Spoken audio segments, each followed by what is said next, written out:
Dudes on Movies podcast with your hosts, Scott Charboneau and David Lynn Miller.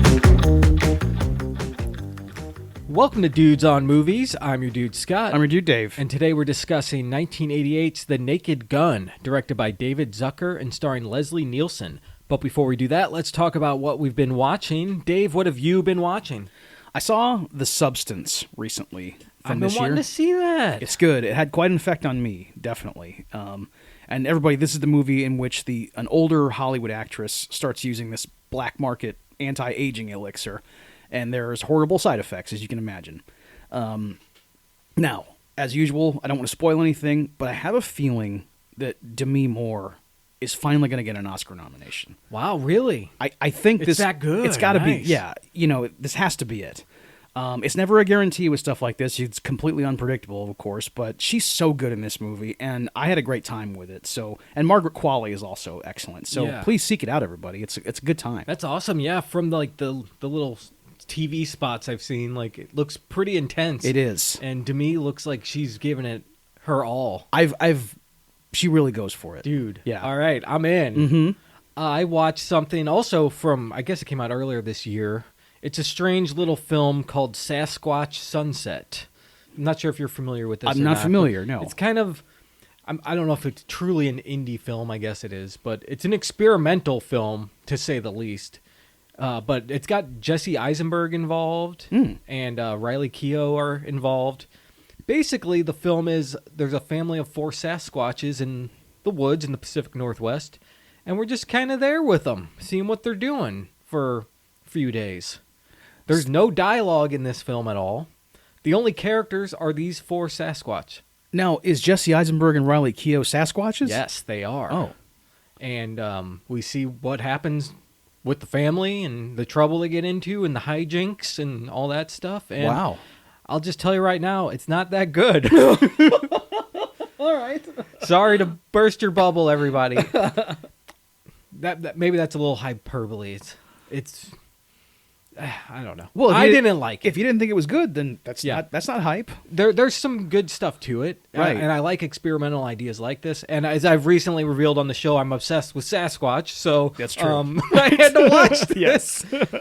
I appreciate what it's trying to do, Yeah. but I just found it a little too boring, a little too dull, and I guess I wasn't there buying it at that time.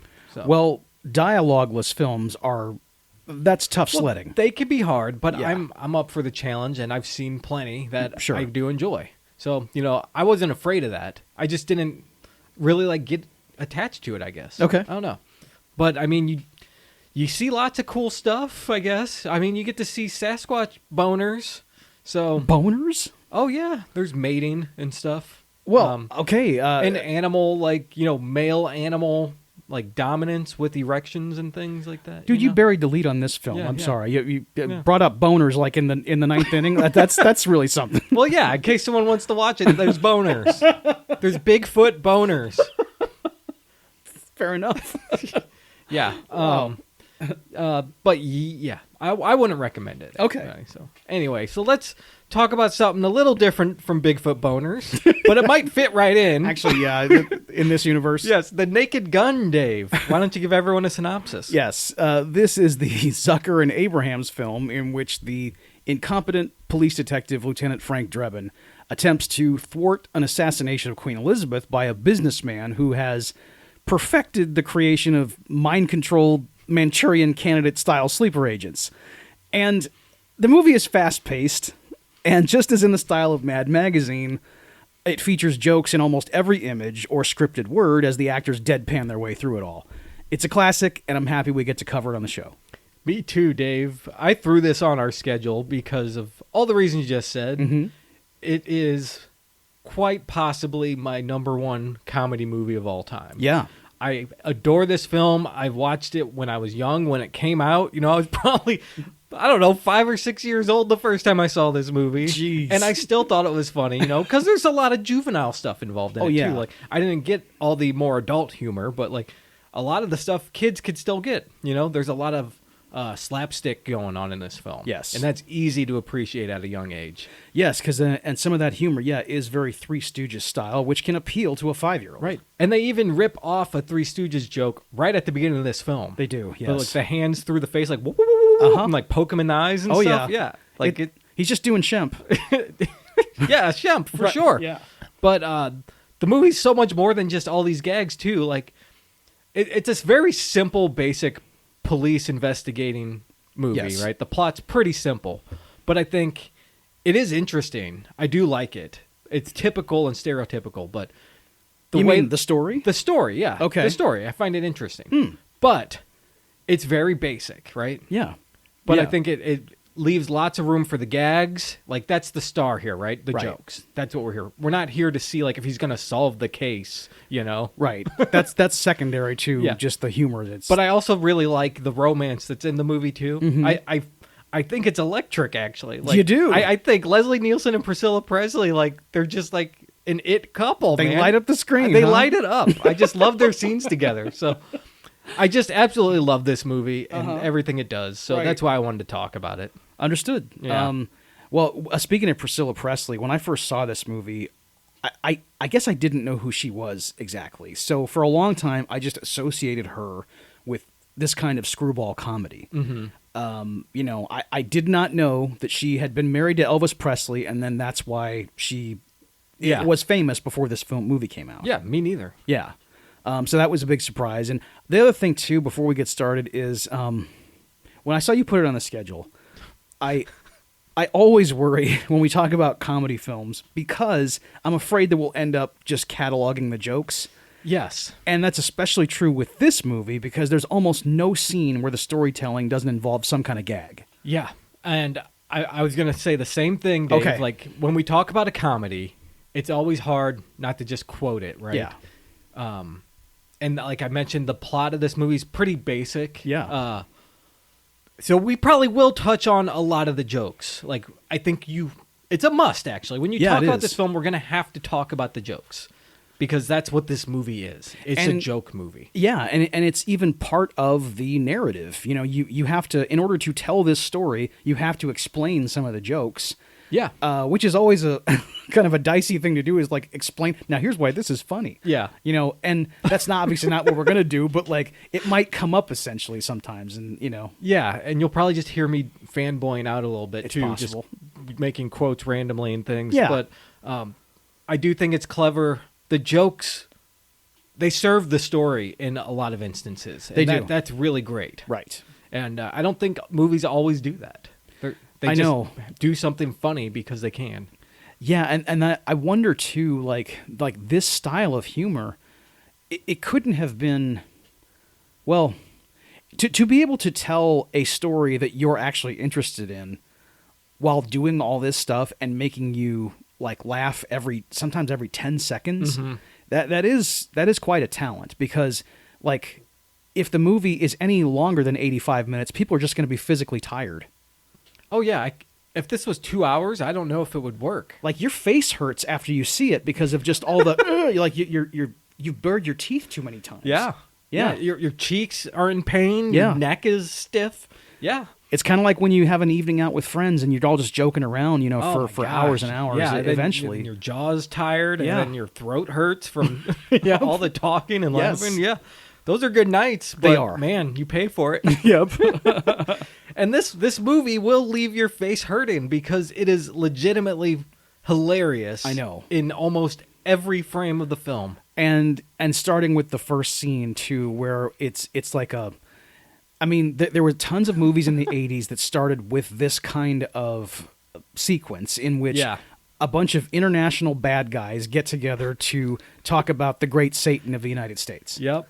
But in this case, it's like known fascist leaders from the 80s. It's America's Enemies 1988 edition. Yes, precisely. That's pretty much what it is. Yes. There's, And it's like Fidel and it's- Castro, Right. and Arafat, and Yep. everyone's there, man. Yeah, Yasser Arafat, Fidel Castro, Gorbachev is there. Idi Amin, Yep. Gaddafi, Yeah. and like these are men who probably wouldn't be in the same room together. You know, not necessarily. Yeah. They're all just in Beirut having a meeting. They get together in Beirut, yes, at what looks like it's kind of the same structure as that you'd see in like American Ninja. It looks like an embassy. There'd probably be like a final battle here somewhere. Probably so, in yes. like a garden with a fountain. Yep. Yeah, the same Yeah. like in Commando, same thing. Yep. Yeah. It's some kind of palace of an evil person. Yes, that's right. It's the end of Roadhouse. Yes. It's typical. It's 80s bad guy. I know. Brad Wesley has a house like this too, yeah. Yes, he does. But yeah, Dave, you said we open up here and we get to see what their meeting's about, and they're all just talking about the pigs of the United States and how they need to pay and that kind of stuff. Right. And as one of the leaders is like giving like a big speech about it, there's someone serving tea to everybody, and he's got like his face covered, and like as he's giving this big speech, the guy who's serving the tea is kind of like getting angry, it looks like, and his teapot is like shaking, and he slams it on the guy's hand and pulls the mask off his face, and it's Leslie Nielsen, Lieutenant Frank Drebin, everybody. He's there to spoil their party. Yes. Just a man who is a detective on the police squad, which is the stand-in for the LAPD. Yep. He happens to be in Beirut, and he is in this secret meeting with, like, world leaders. And he takes control of the meeting, and he starts doing martial arts moves to stop them from taking over the United States. It's great. And there's even a great gag when he gets back, and he talks to Ed. He's like, yeah, I'm glad I took my vacation in Beirut. You know, something like that. It's just a throwaway thing. I know. The movie is chock full of those. Every line is a joke. Right, right. I was a child in the 80s, and I remember like always being, God, we were inundated with stories of how dangerous it was in the Middle East, everybody. Yeah. And, you know, you don't want to go over there, especially not to Beirut, Lebanon. You know, that's a place where hijackers live. Yeah. Watch out for that and Satanism. That's right. You know? Yes. My God. It's bad. My God. Satanism and the Middle East. Yeah. Because those were enemies of Lady America. Yes, they are. And Frank's not having it. Nope. Frank Drebin has to stop this stuff. So he's fighting all these guys. He's like throwing them into the wall. He's like doing like where you like spin your hands together and like punch a guy 100 times. He's doing moves like that. It's Three like Stooges moves. The speed bag. Yeah, he's doing a speed bag on. Right. Yeah, and he like gets Gorbachev and like wipes the like birthmark off his bald head. Yep. And he says, "I knew it." I knew it.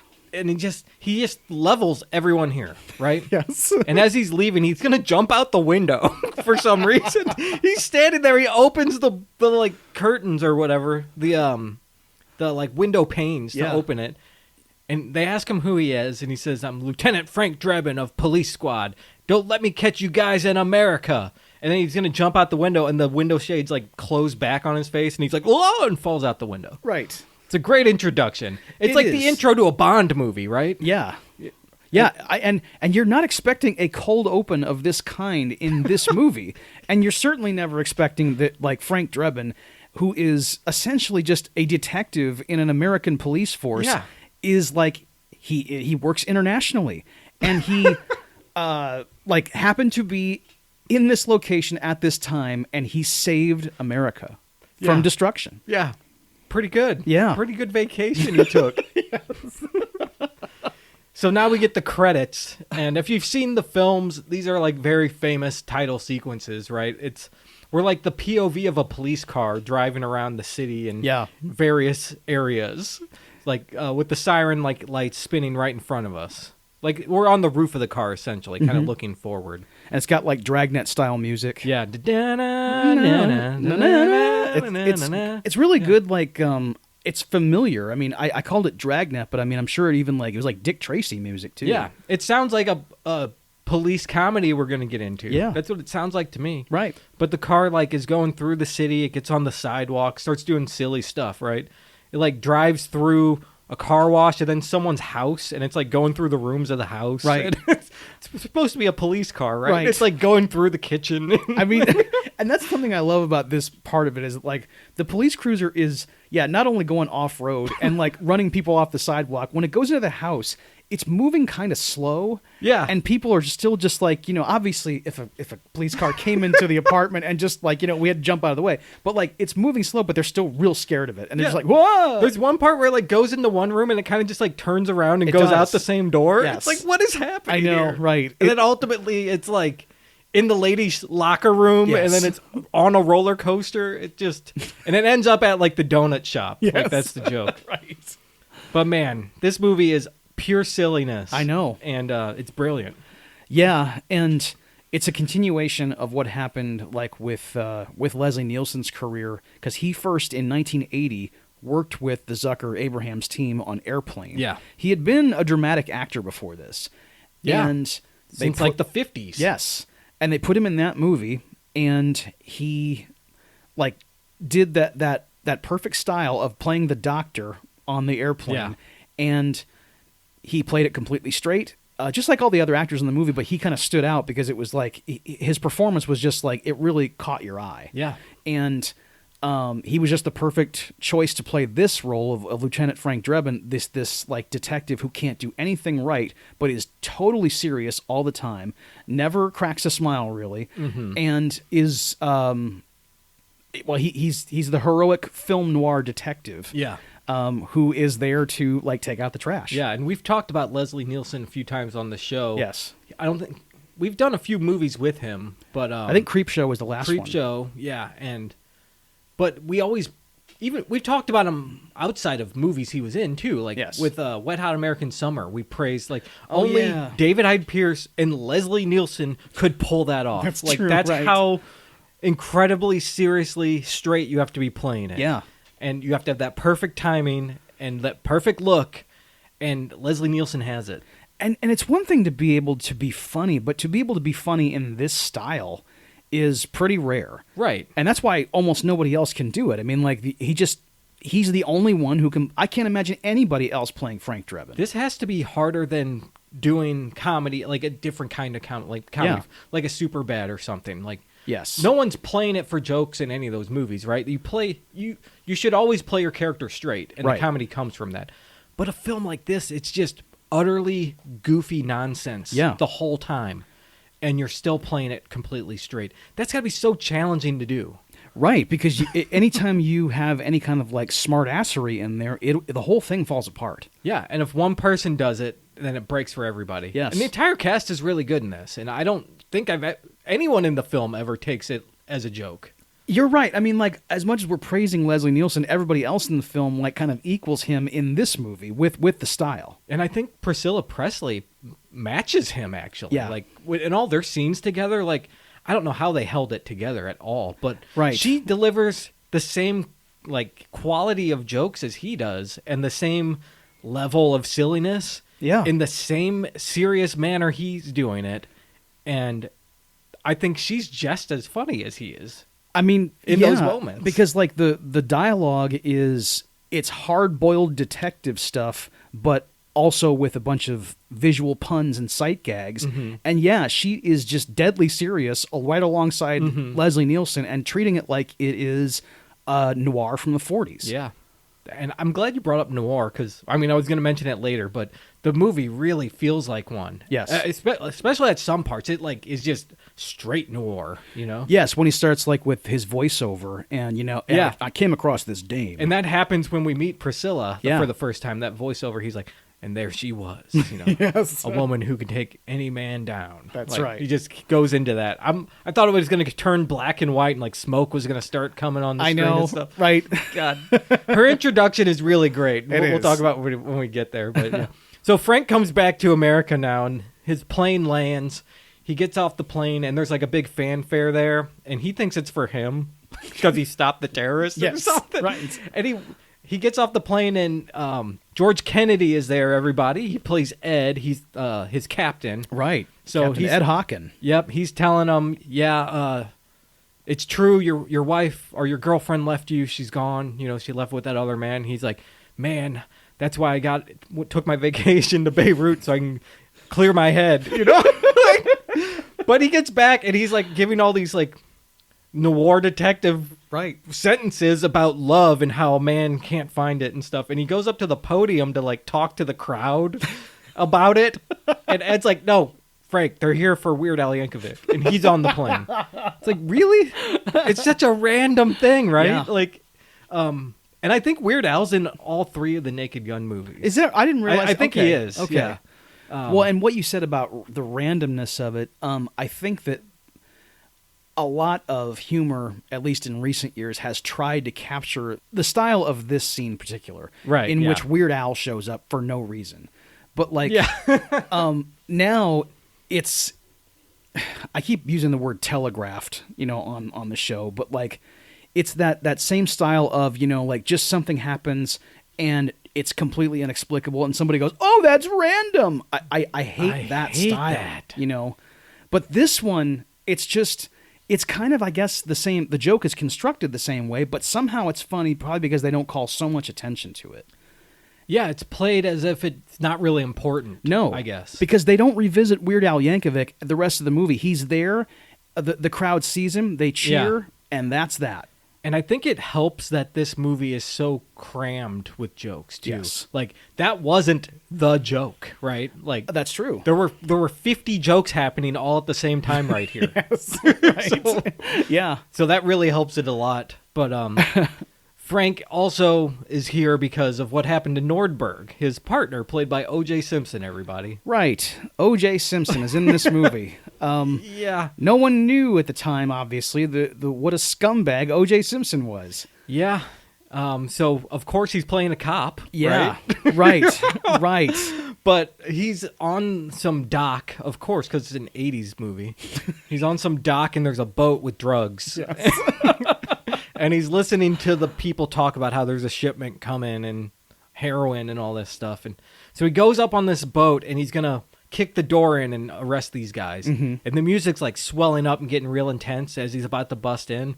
He gets out his gun and he gets ready and he kicks the door and his foot just goes right through it and he's stuck in the door.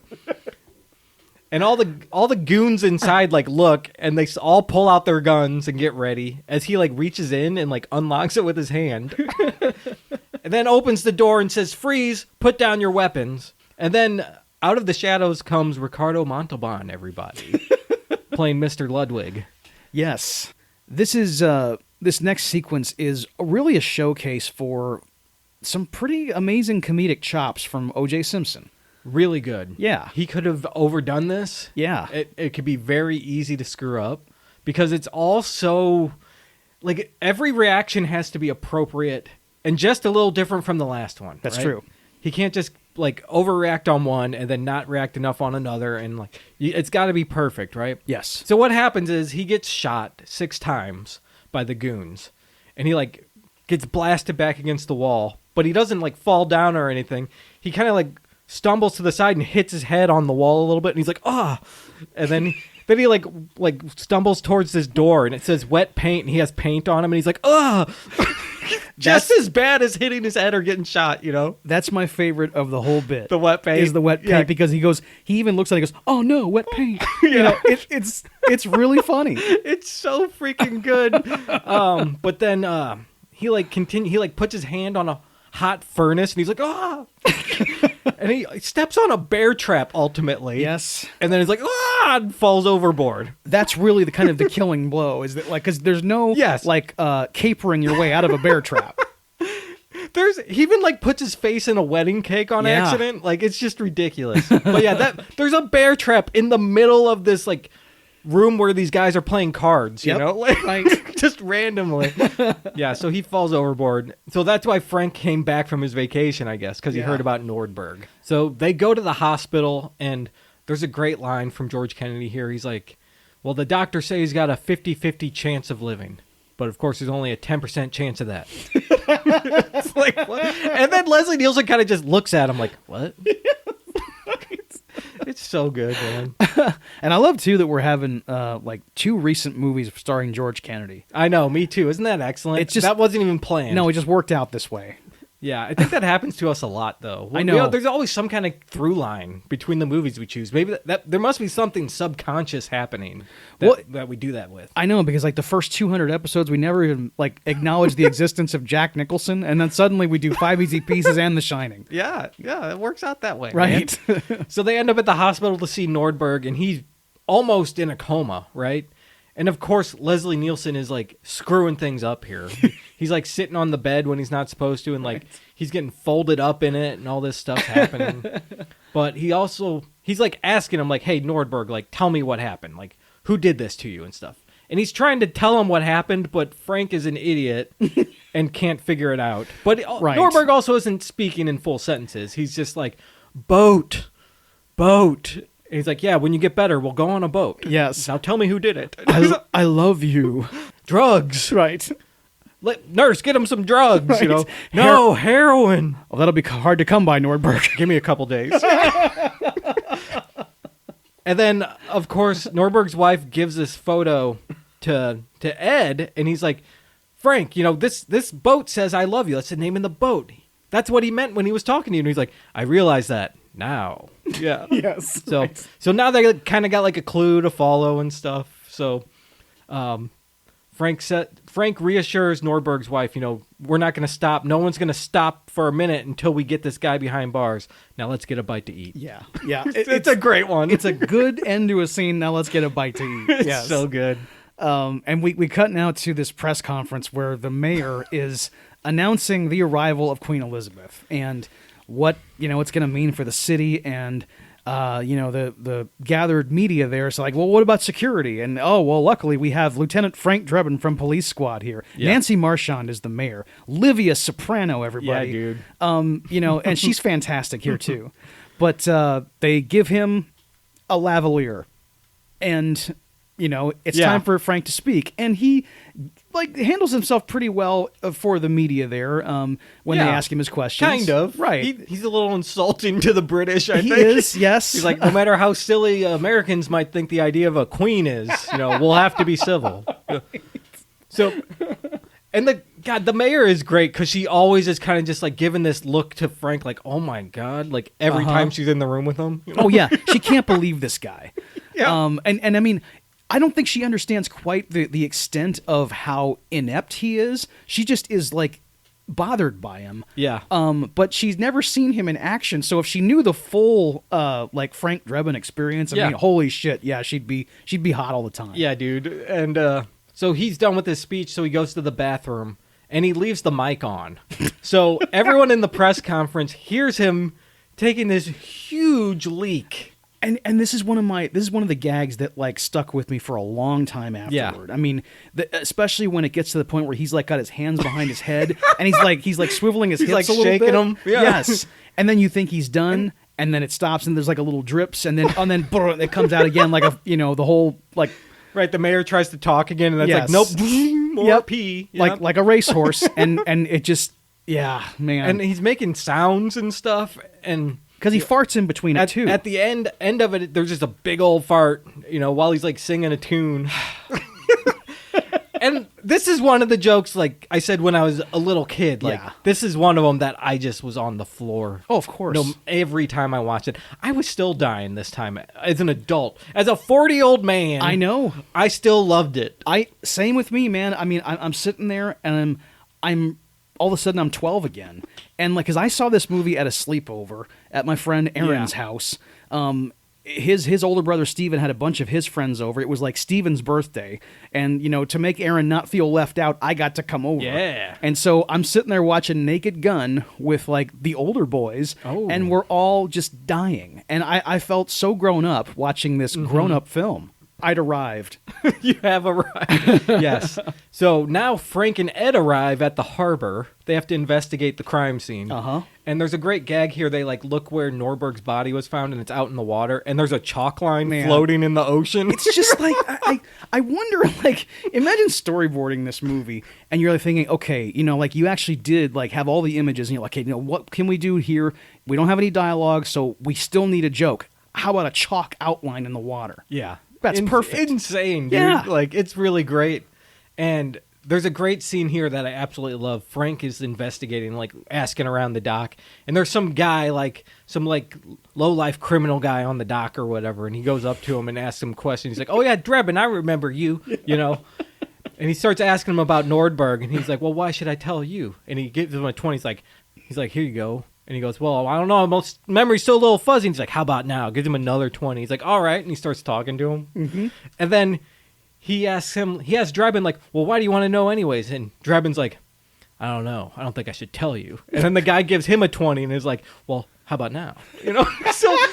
And he goes, no, I still don't think so. Well, how about now? And he gives him another 20 back. and then he talks to him again. It's so good because the criminals they're switching roles, right? Right. And it's just so unexpected, and the way they play it is so great. And I don't know how many times the money changes hands. It changes hands like 4 times or something. Okay, about 4 times, yeah. I'm so glad that you were able to explain it. It's difficult. Because I tried I tried to like put it in my notes on how do I explain this scene. I practiced explaining this. Okay, got it. And yes. I still don't think I'm doing the best job, but because then the guy asks Drebin more questions, and he doesn't have money, and he's like, "Can you spot me a 20?" Yes, I know that. And then he gives him the 20, and when he goes, he borrows "How about now?" money, right? Yeah, geez. Frank makes out like $20 in his hand from here. It's I think like he insane. does. Yeah, he's up 20. And it's great because Frank like grabs him by like his collars, and he's like, "What are you doing here?" Or, he's like in his face, and he's like, "Well, how about a 20?" You know, Right? it's so good. Yeah. I have like 50 favorites in the movie, but this is in the top 5 probably. Sure, right. Yeah. It's a great joke. It just plays on. It's like one of those noir scenes that you see play out, Right. And it spins it on its head. Yes, and like making fun of film noir has been pretty extensive in the last like 40 years. Actually, as long as I've been alive, there have been spoofs of film noir. Oh yeah. And even if you weren't familiar with it, you somehow were. You knew what it was when there was a man in a fedora who was narrating his own life. Yeah. You had some idea. You had some connection to it somehow. I remember watching Looney Tunes, and Bugs Bunny would be playing a detective Private Eyeball, you know? Yeah, that's right. That's right. That was my first exposure to it. And you got it without having seen the Maltese Falcon. Yeah. And then some of the old cartoons like that, you'll see Humphrey Bogart caricature doing something, you know? Right. Like, I didn't know what that was. I remember there being like a Peter Lorre sitting there talking to Tom and Jerry. Yeah.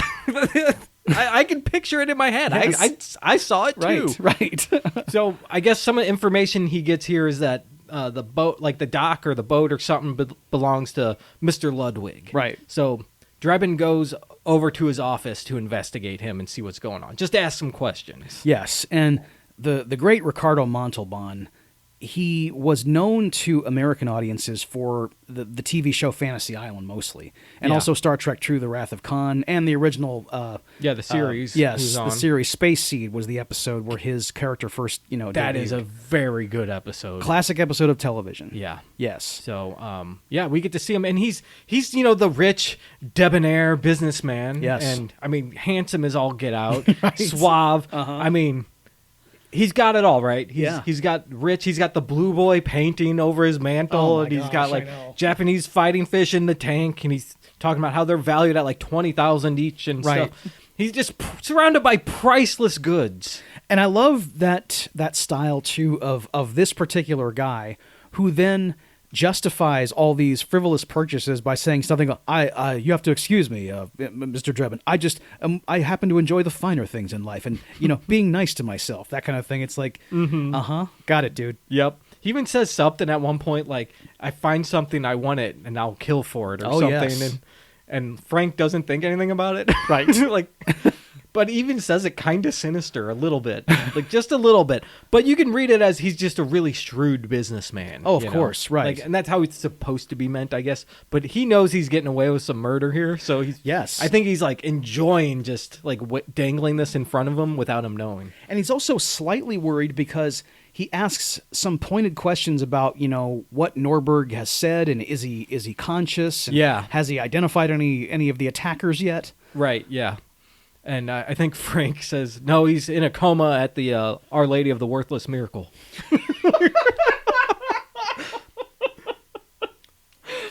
So good.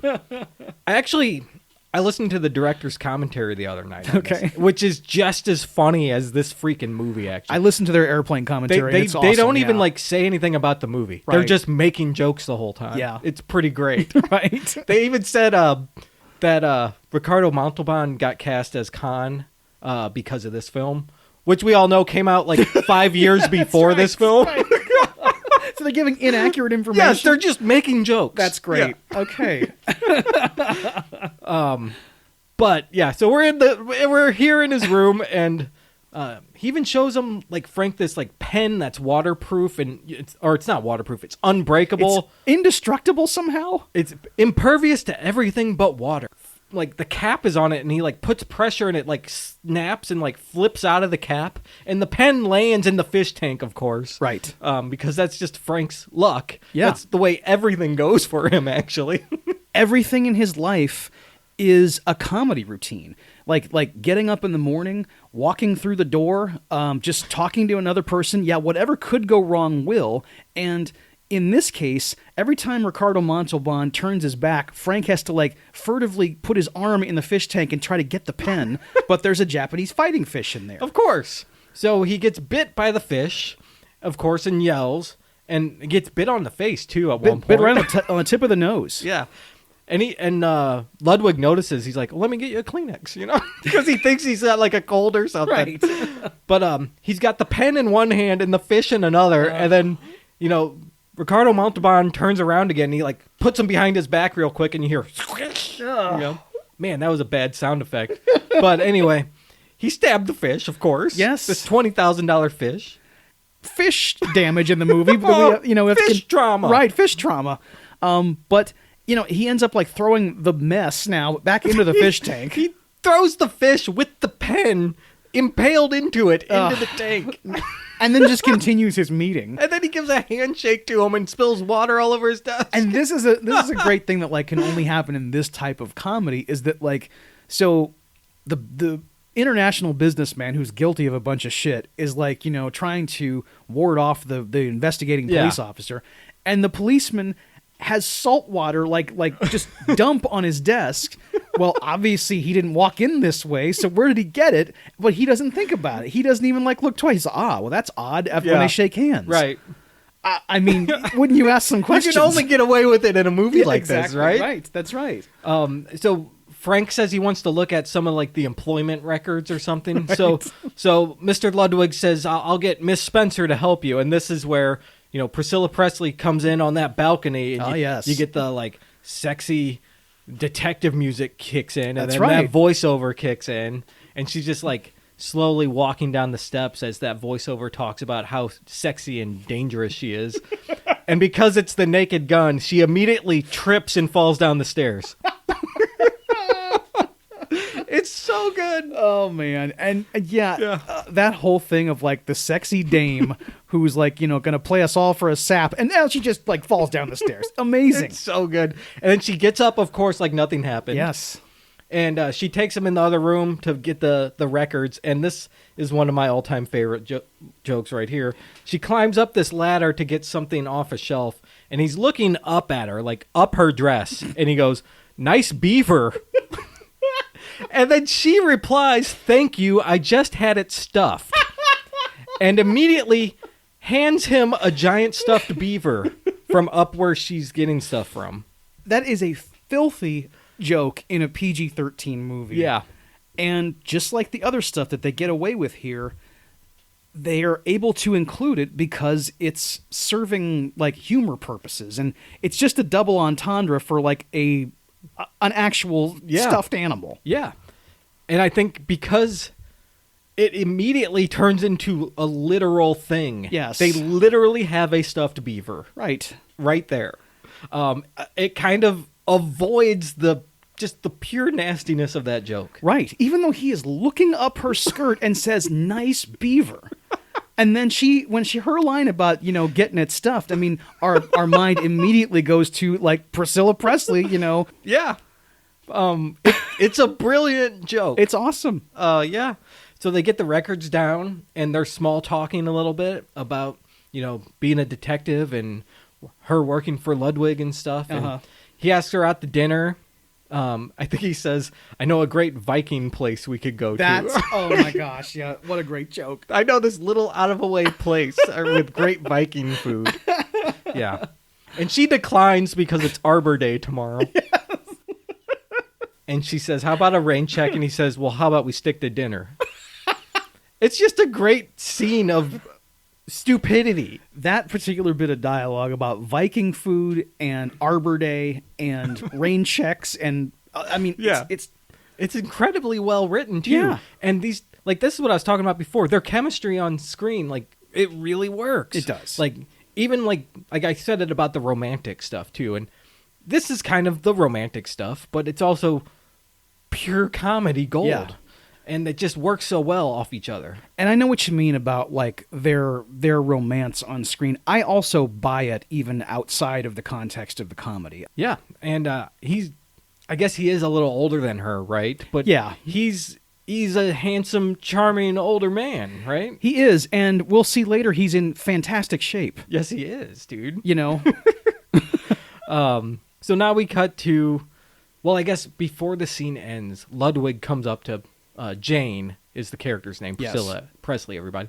Comes up to Jane and says, I want you to, get close to him, find out what's going on with the case, because I need to, keep our shareholders happy and stuff, you know? So if there's any evil doing going on here, I need to know so we can stop it. Right. And he convinces her to, like, get involved with him to some extent.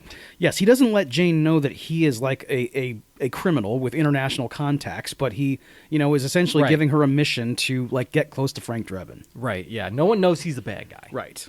So I guess we go to the police lab and he gets like his James Bond weapons here. Yes.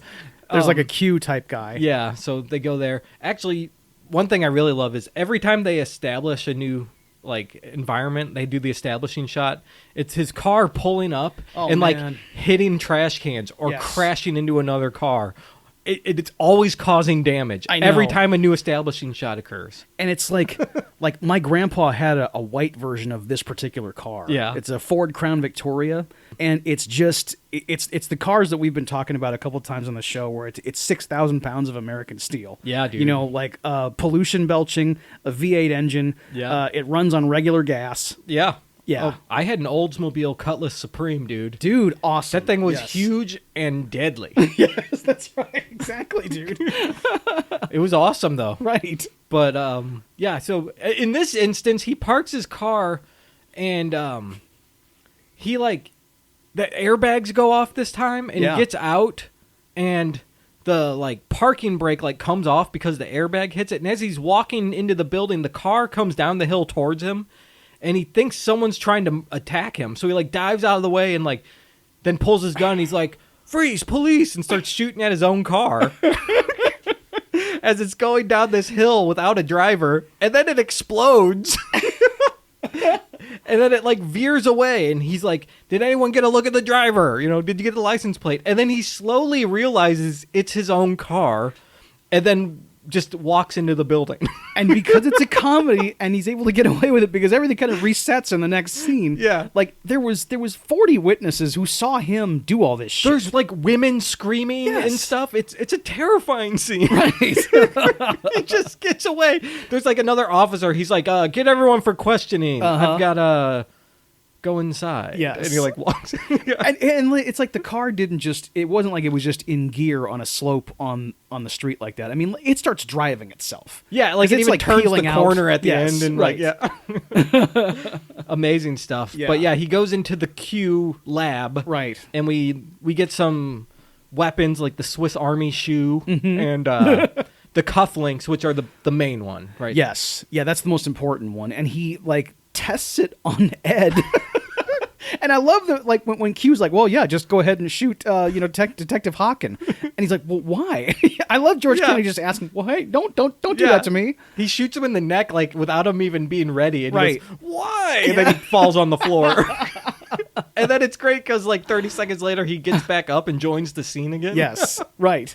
And this is actually has one of my favorite jokes in it is when they go to the next room. Yes. And, like, Ed and Q walk through the door, but Frank just walks around the fake set. Yes. It's one of the best. It's so good. I was going to say it if you weren't, so I'm Okay, glad you yeah. brought it up. It's Yes. just so great. And it's so casual, right? It's Right. no attention is drawn to it. Nope. If you blink and you'll miss this joke. Right. It's so clever. Did we mention it was based on the old TV show? We didn't. We Okay. didn't mention So- the Files of Police Squad. Yeah, so there was a police show on ABC in, I think, 1982 that had 6 episodes, Police Squad. Right. Starring Leslie Nielsen, and I think Q was also in it, and all the characters were in it, but they replaced a lot of people. Yes. A lot of the actors. But it was the same thing, same kind of jokes and everything. Right. And like I mentioned, you have to think about it. A main reason they canceled the show is because it was too hard to follow for most people because they weren't paying attention to the TV. They don't watch TV. It's just on.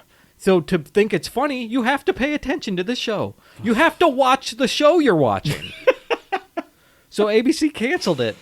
Well, that's the first time I've ever heard that reason given for cancellation, which is, I mean, wow. I got a quote from TV Guide, actually. It says they had a list of, like, canceled shows or some crap, and they called it the most stupid reason a network ever gave for ending a series. Absolutely. Yeah. I mean, yeah, I'd agree with that statement because, I mean, yeah, oh, my God.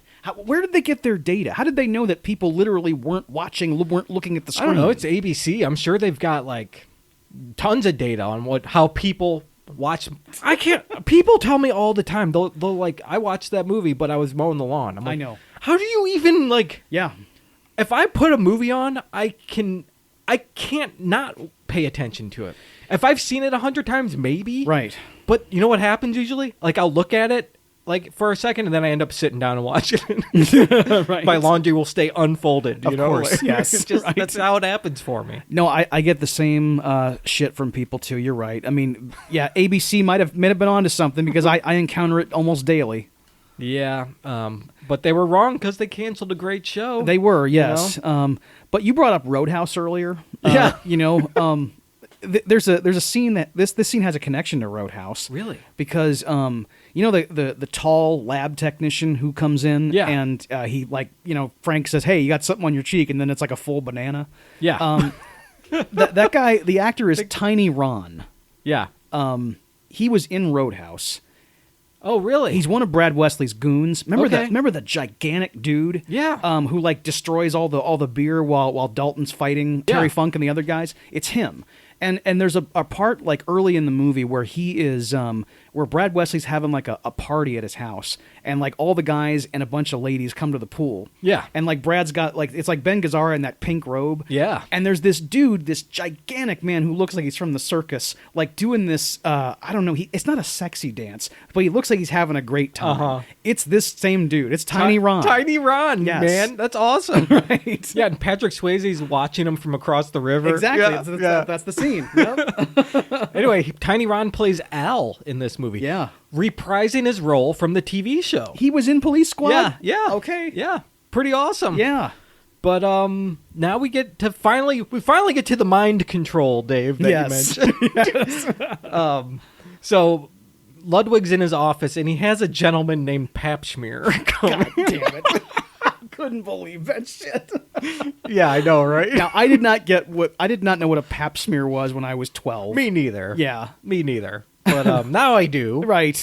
And so Mr. Papschmear is here, and he is the one who's going to fund the assassination attempt on the Queen. Yes. He was there at the beginning of the movie, actually, at the Right. meeting of the terrorists and stuff. He was there. Yes, all the dictators, like, he has some kind of, like, relationship with them. Yeah. And he's now in Ludwig's office to negotiate this act where he's going to assassinate the Queen. And so Ludwig has to do a demonstration of this mind control power. Yeah. And this old lady secretary walks in and says, Mr. Ludwig, can I get you some teas? Yes, that would be very nice. Thank you. And then he hits some, like, button on a Yeah. on a device, and the lady's wristwatch starts beeping, and she, like, becomes Lawrence Harvey. Yeah. She becomes like a mind-controlled zombie. Yes. I must kill Papschmear.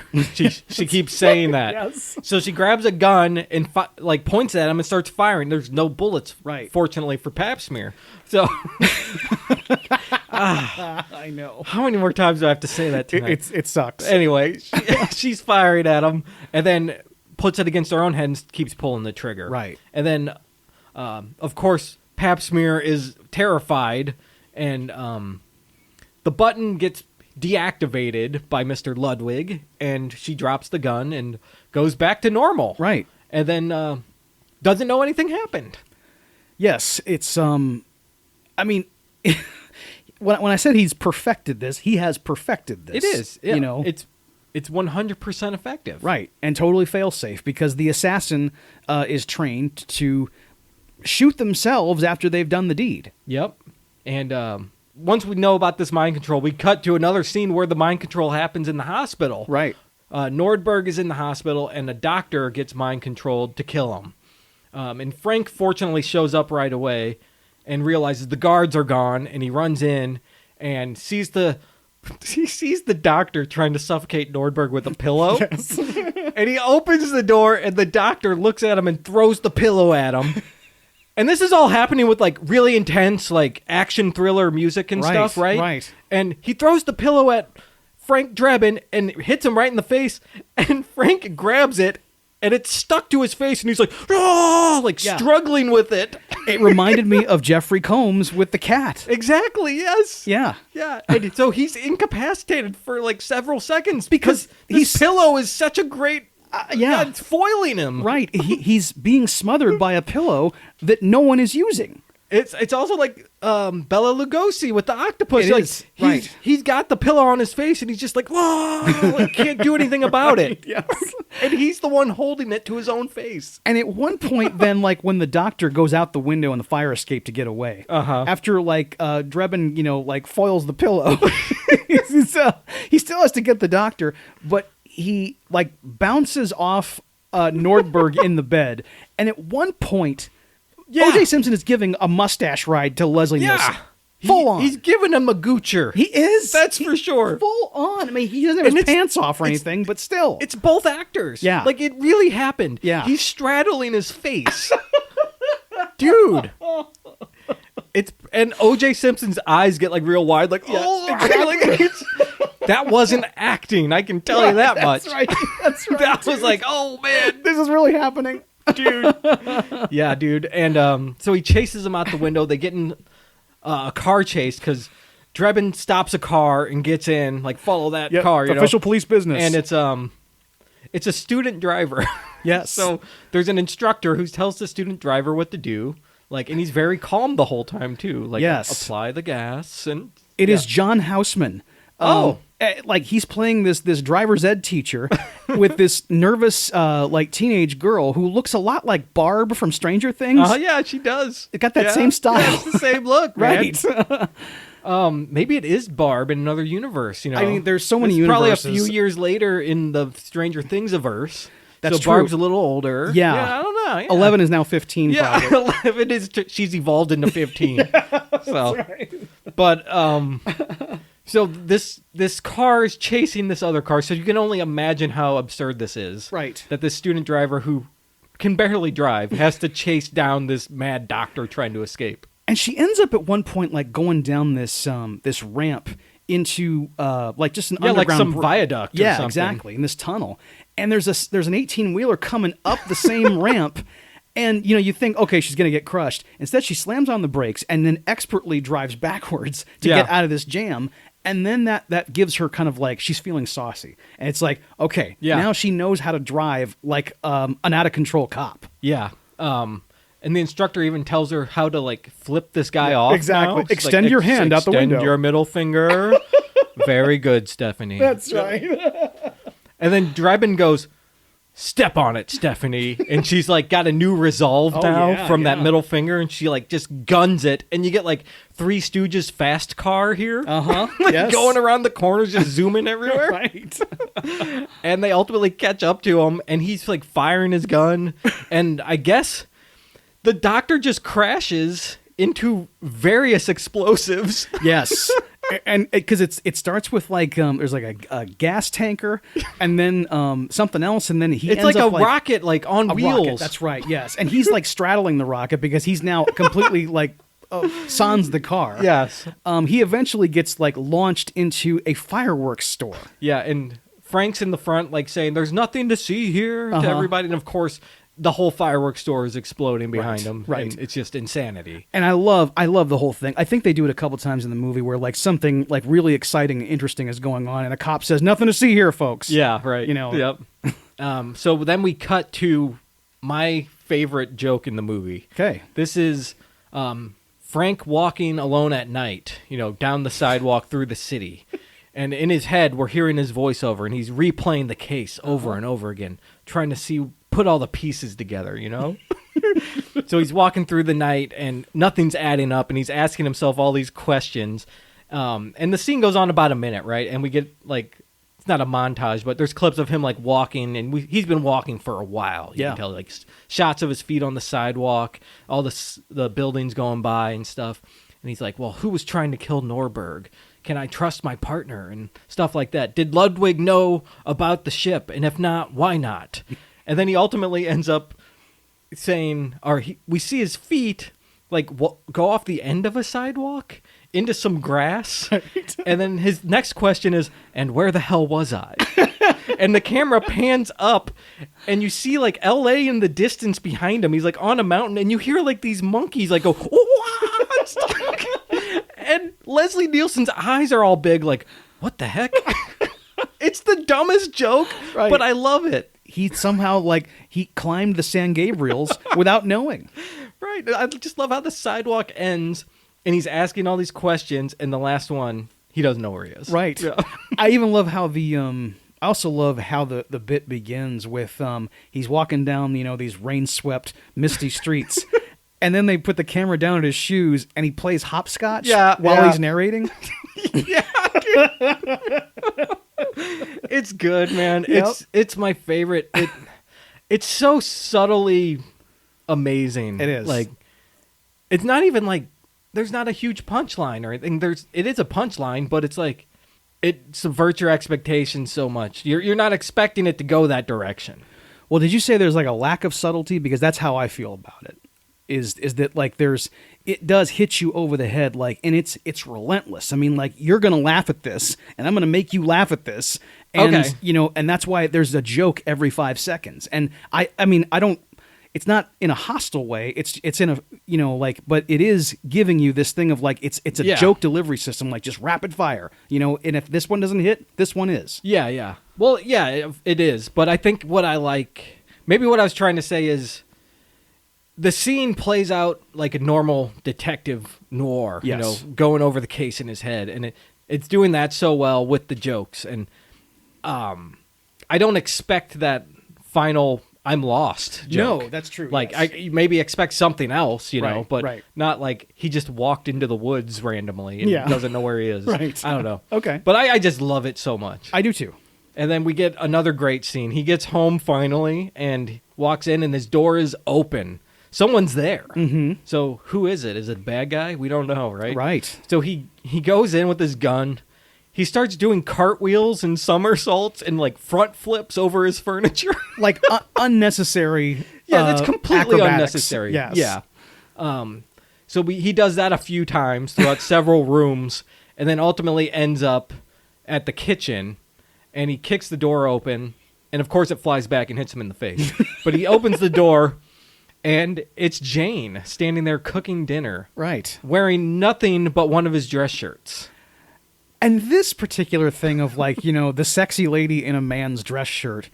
It's why I have dress shirts. Of course, dude. That's the only reason, right?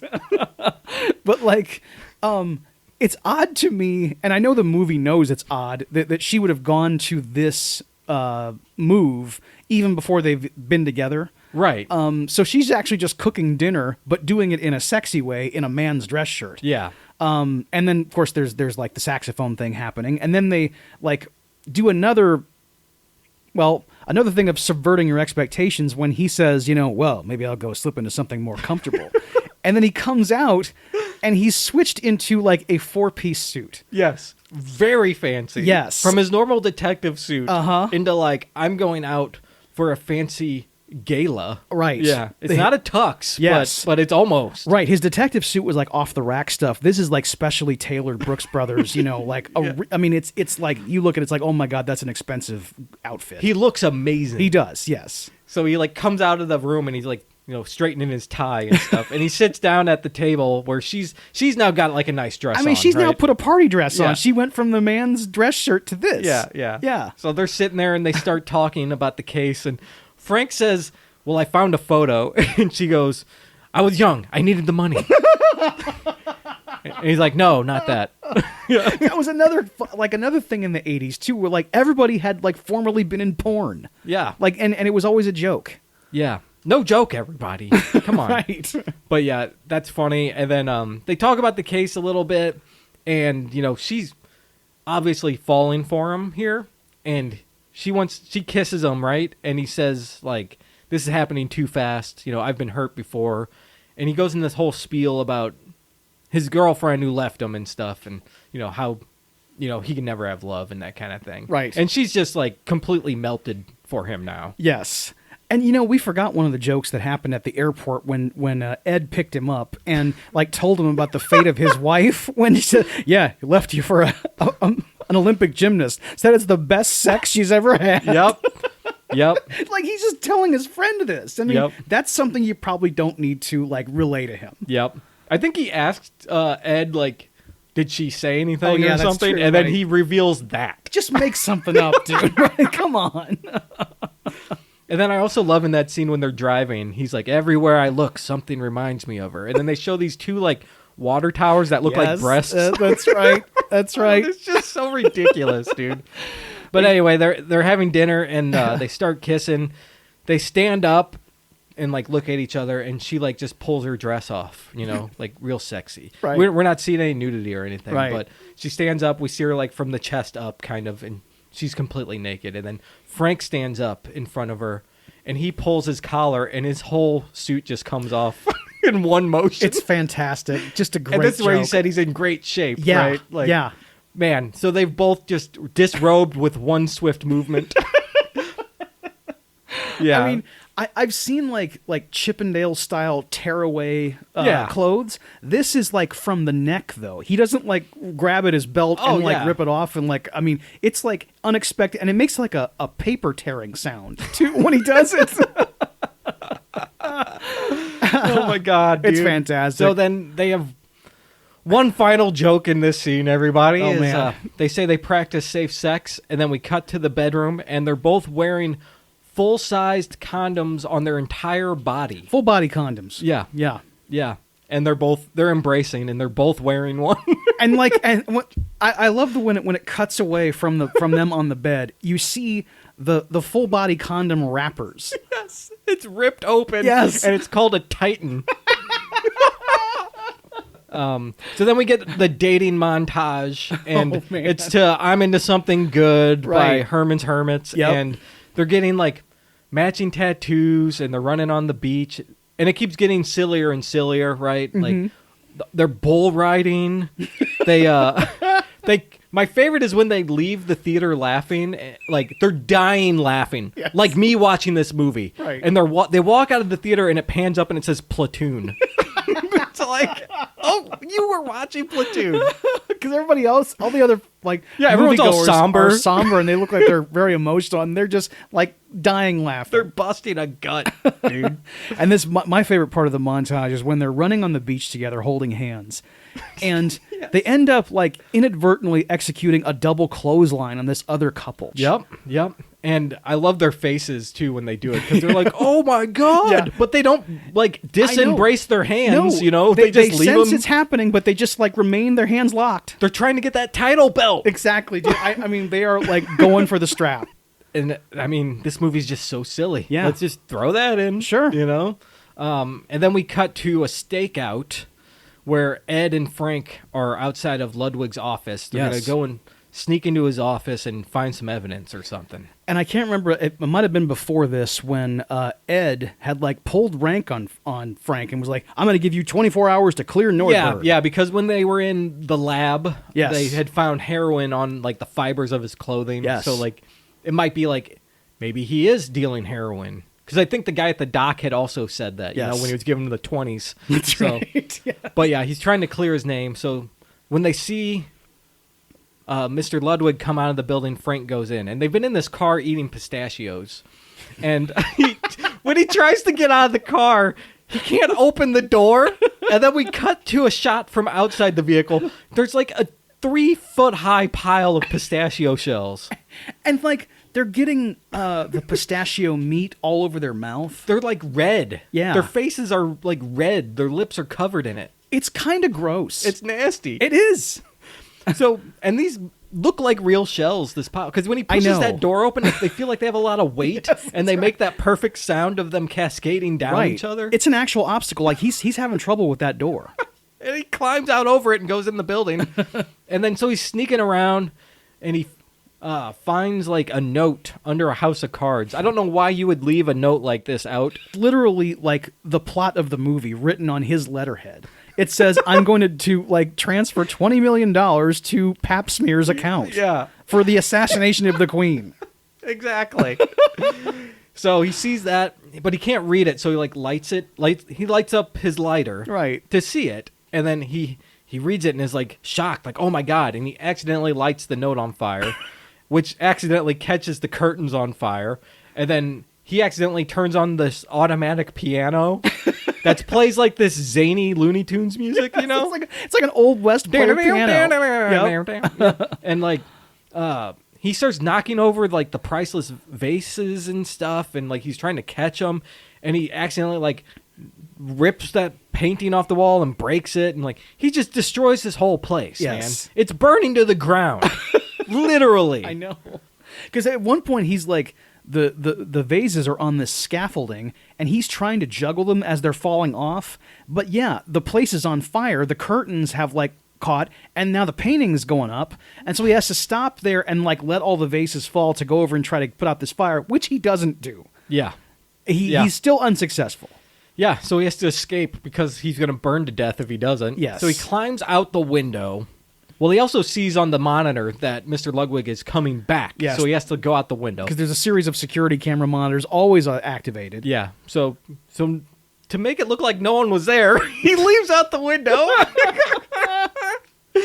And he has to climb like it's like in the Matrix when Neo's trying to get to that scaffolding, you know? Yes. He's like on this decorative ledge going around these like sculpted men and women, nude men and women. And I mean, I've never seen a gargoyle that was anatomically correct before, but we have them in this movie. I'm sure they're there. Not with gigantic dongs like this. There's Art Deco dick. There's gotta be. Dude, you know, all right, I believe you. It has to exist. Yes. Maybe not in America. I can't imagine not in this country, yeah. But so he's going around these statues, and like he like grabs like the breasts of one of them, and it's it's funny. Oh, he's touching the boobs of the statue, whatever. And then he reaches around the corner, and there's a woman there for some reason, like with the window open, just in her bra.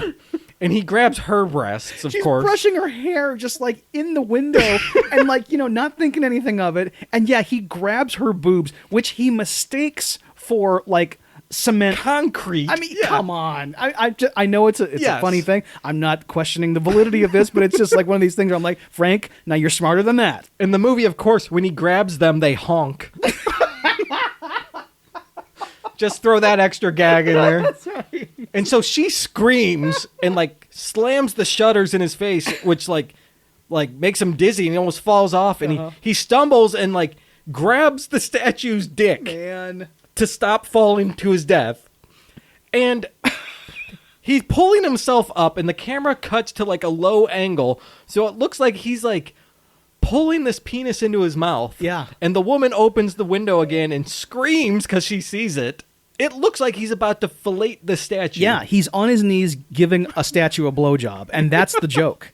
And she sees it, and is horrified, and it's just like, once again, a shocking amount of like, lewdness in this movie. Yeah, wow. I love it. It's great. It's so funny. Yes. So she runs in screaming again, and he manages to pull himself up, and as he pulls himself up, his like shoulder like gets stuck on the penis, and it rotates at 180 degrees. So now it's up, erect, straight up. And he's like grabs it again for like support as he tries to open the window. And they didn't have to do this, but the filmmakers, they cut to the face of the statue for like a split second, and it's just like smiling. Yes. Because Frank is giving it like, he's giving him a handy. Yes. As the woman's on the phone in the corner screaming once again, and he's disoriented, right? Like he almost fell. He like hit his head when he fell through the window. And he gets up and he like stumbles towards her with a giant concrete dick in his hand. And he's like going, ugh. We cut to the mayor saying breaking and entering, arson, sexual assault with a concrete dildo. Man, I love her reciting all of his crimes. Yes. It's just so good. And also the mayor's office is another one of those cool interiors that don't exist anymore. It's just all this rich mahogany and shag carpeting. It's so inviting. So on the commentary, they said, so I don't know if I can believe it, Okay. that they filmed in the actual mayor's office. I don't know if that's true. Hey, man. Well, I mean, yeah, who knows? Yeah, with these guys, you don't know. But, Yeah. I mean, maybe they model it after the... I mean, it looks pretty legit. It does look good. Yeah. But yeah, she's here and she's pissed about it, right? Because he's not even supposed to be Right. like doing this, Right. So she says he can't go to the reception for the queen. She wants him far away from that because just more chaos will happen. Yes. Because you're going to be there.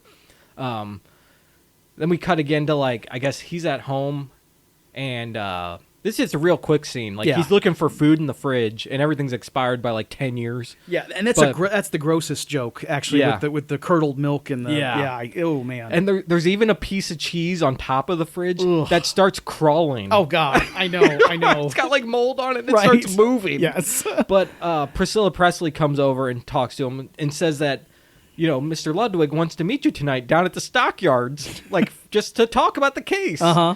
Which, Couldn't believe he actually went for this. yeah, so he does. Yes. He goes down there, and then as he shows up, this is a villain's stockyard, right? Of course. It's been, I mean, and I think they know it too. And Yeah. it has been in at least 10 movies you can name. Yeah. And that's part of the joke, Of right? 'Cause course. even when they go inside, they play on that. It's very suspicious. So he walks up, and this guy, some goon comes out on, a top level. Yeah. He's like, hey, Drebin, I got a message for you from Ludwig. And he starts firing his gun and, screaming something at him. And Frank goes, hey, don't shoot your gun when you're talking. I can't hear you. And then a shootout ensues. Yes. And when the shootout, when he finally wises up and realizes, oh, this guy is actually trying to kill me, then we go into the foundry where all these action scenes always take place. Yeah. And it's another cool fight between Frank Drebin and this goon. And eventually the goon ends up in a vat of toxic waste. Yep. And his hand is hanging out. Yes. Sinks in, Uh-huh. And there's a ring on his finger. Apparently, at the end of the movie, at the hot dog that Mr. Ludwig eats, it's that finger That's with the right. ring. Okay, I couldn't remember. I didn't know that Yeah. until today, until I Okay. was researching. I'd forgotten all about that part, and when he eats the hot dog, he's like, where'd that finger come from? Yeah, that's what that is. Got it. Yeah, pretty crazy. Right. But, yeah, now Frank leaves there and he goes to the reception he's not Yes. supposed to be at. And he's at this gala, and when he goes over, and Ed's like, "Hey, what are you doing here?" And he's like, I tells him what happened, Yeah. and he's like, "Okay, well, we need to check everybody for weapons." So as these fancy society people are coming in, Ed and Frank start frisking them, and there's a moment during the first one where there's this kind of old dowager lady who Frank gets real handsy with her, and eventually he puts this phone antenna up her ass as she Yeah, and it goes looks whirl. Yeah, he's scan. It's a little metal scanner or something. I was dying, dude. I could not. Because her reaction to it is oh, Yeah, because she goes "Whoa," and kind of stumbles real quick into the other room. And then the guys are like, "Hey, what are you doing to my wife?" And then Ed's holding him back, and Frank's frisking him, and Frank reaches into the coat pockets, but he reaches too far and he reaches into Ed's coat pocket Gets and pulls Ed's out gun. Ed's gun. He's Right. like, "Well, you don't got anything. What is this, huh?" And Ed's like, "Hey, what are you doing with the gun?" And they rough him up. And then he reaches into the back pocket and he pulls out Ed's wallet and he's like, "He's got a picture of your wife, Ed." And then Ed punches the guy out. And I think that at some point one of them asked everybody, "Anybody else got pictures of wives in here?" Something like that. Yeah, Frank says that. And he's like, "Anyone else got a picture of his wife?" Which is the least of productive thing you can ask anyone, right? Yes, yes. It is a weird. Not who question else to has ask. weapons. Right. Who has a picture of Ed's wife? Oh my god. Yeah, so then they go and I think Ed kind of realized what they just did. So he's like, "All right, Frank, let's go in." Yes. Ed, at the end of most scenes, he kind of becomes, he's already the straight man, but he kind of oh God, we really fucked that up. Yeah. And he kind of tries to put everything right. even though like it comes apart in seconds afterward. Because he's as much of like he's not as incompetent as Frank, but he in the end like is probably a little bit better police officer. Probably. And Well, he's he's not the just captain. causing not Yeah. causing trouble everywhere. Right. So then we get a scene of Frank approaches the table where Jane and Ludwig are. Ludwig's very shocked to see him there. Yes, of because he course. was expecting to be murdered, of course. And Jane was shocked too. Right. Because she didn't expect him to show up to the gala. And right before like Frank shows up, Ludwig is making his move too on Jane. You know, well, perhaps when this is over, we can blah blah. And then that's when Frank walks up.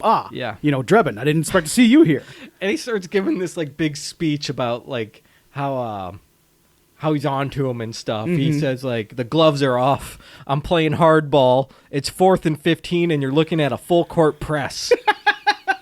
And of course, he says it in that detective voice, Sure, right? Tough guy detective, hard boiled, and he mixes his metaphors. Like 4 of them in one sentence. Right.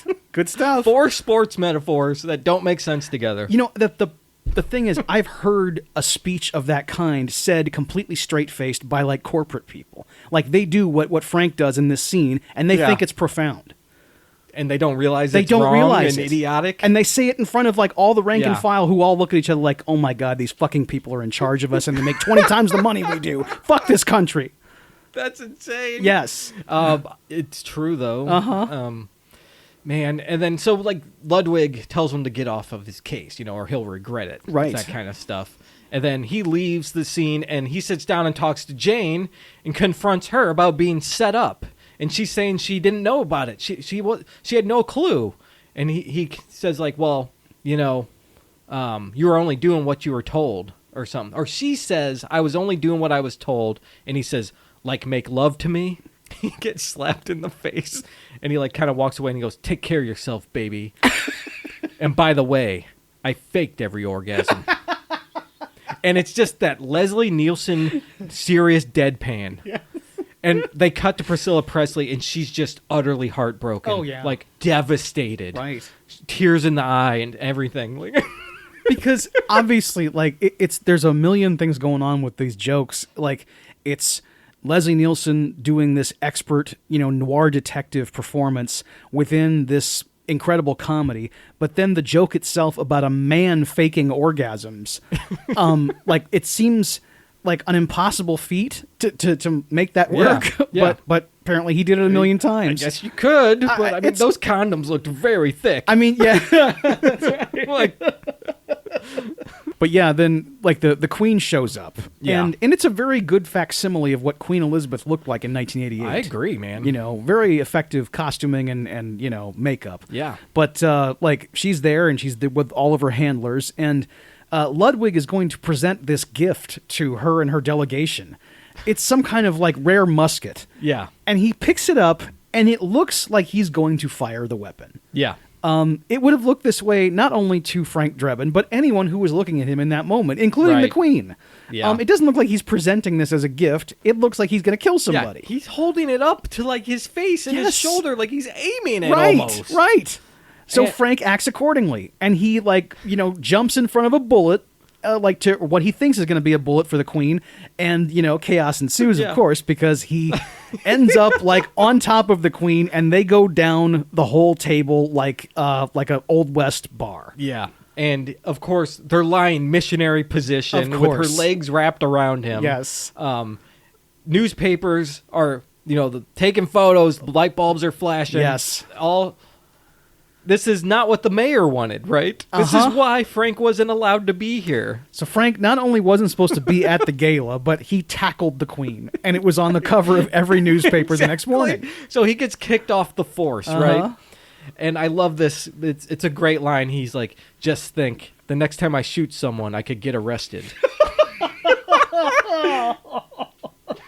That particular joke, as good as it is, in light of recent events, Yes, I agree. I mean, my God, that is it. I think, Oh.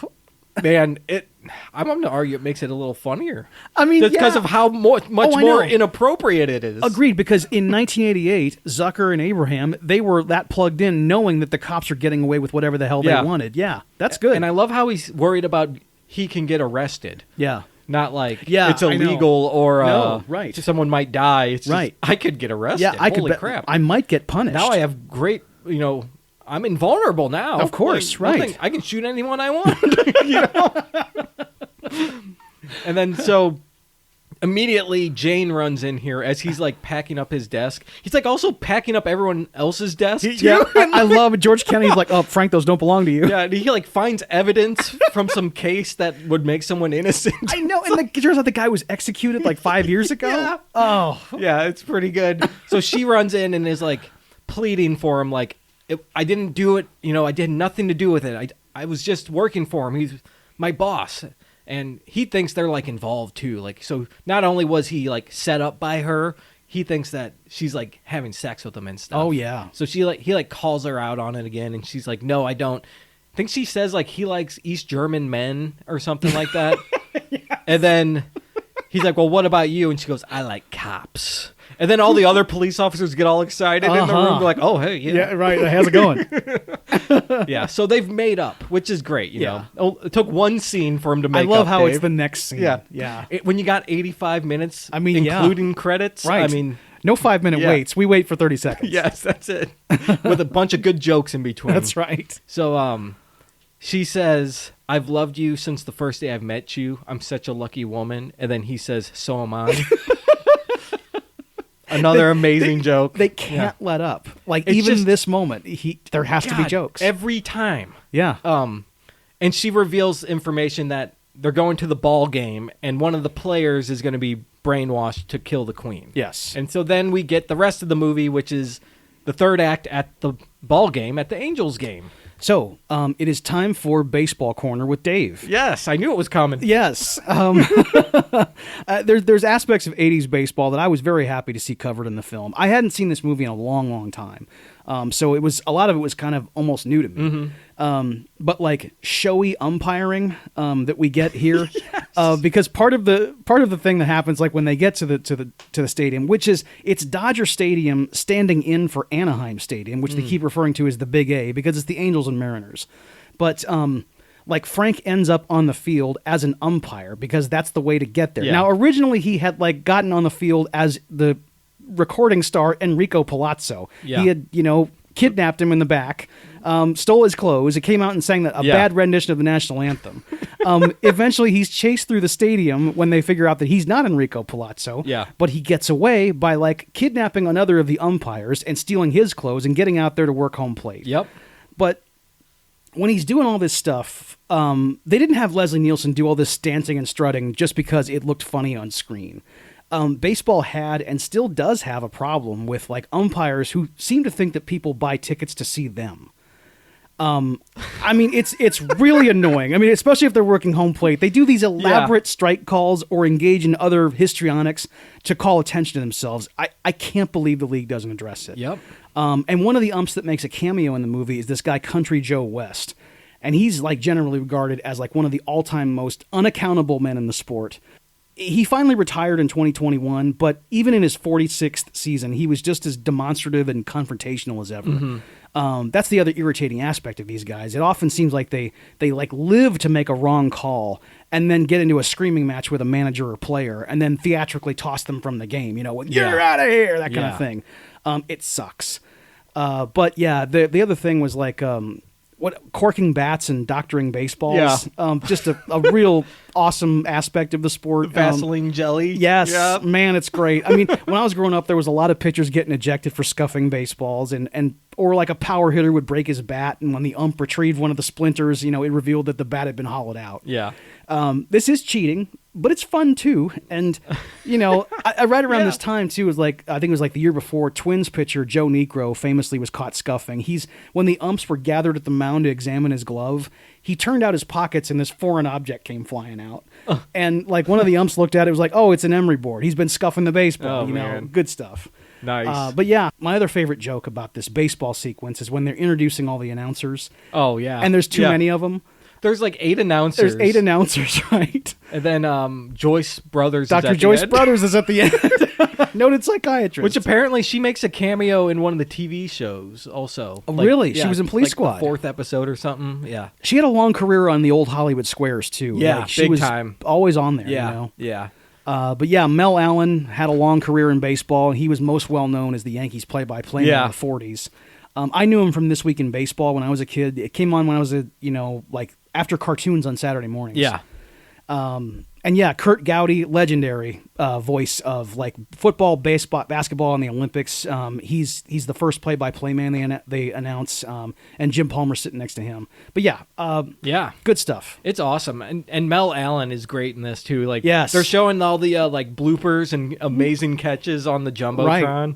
And there's the one where like the tiger like attacks the player on the field, like this Bengal tiger, yes. And it cuts to Mel Allen, and he goes, how about that? Man, and Mel Allen's "How about that?" I mean, like that was his catchphrase for decades, and he had it right at the right time every time. But him like reacting that way to a tiger attacking a baseball player, it's so good. It's so good because he's just playing it like it's a normal thing. Sure, you know? Right. And I guess on the blooper reel there's the one where the guy like goes to catch it like at the bleachers, and he jumps up and then his head pops off over the the board. It's like what? Yeah, the decapitated like center fielder. That's really good. It's awesome. Yeah. But yeah. So I mean, the movie now. Frank's got to find out who this guy is, right? Which player is going to do this? Yes. And you said he's like. He did the opera singer disguise, the umpire disguise. He's got to try to pat everyone down. So he's on the field. And, like, man, as the ump, it's great because, like, he has to start the game and he doesn't. And, like, the coach is like, we going to do this? And he's like, oh, yeah, play ball, you know. And then he goes behind home plate.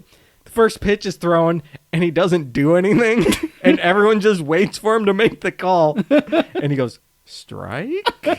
And everyone cheers, you know, because it's the home team. And he's like, strike! Yeah, he gets all excited because of his reaction. And it's what you said with the umps. Yeah, they live for it, right? Right. And he eventually, like it's the Naked Gun, so it gets really elaborate. And he starts doing, like, all these, like, I don't know, like, Rockette style, like, you know, leg work. Yeah, like, and then he goes into like the splits like James Brown. He does a moonwalk. He does moonwalking, yes. And it's all just like hysteric, you know, he's just really playing it up. So and the other thing too with like the frisking all the players. I mean, like he is just like fondling every baseball player he can. And like he gets up real close with like just full on grabbing nuts and stuff. Oh yeah. And it's all like mostly through a montage of Randy Newman's "I Love L.A." Man, you know. And it had been a while since I'd heard "I Love L.A." like in full. Yeah. And we have joked about Randy Newman plenty of times on this show, but like I think "I Love L.A." obviously it's the most famous song. I like it. It's a good song. And it's a good song, but like it is the definition of like what he does with his lyrics. It's just observational. Yeah. I'm at the baseball game. That's right. And Frank Drebin's there. I know. Yeah. I look out my window. Oh, it's 6th Street. You know, it's just like he literally just sings what he sees.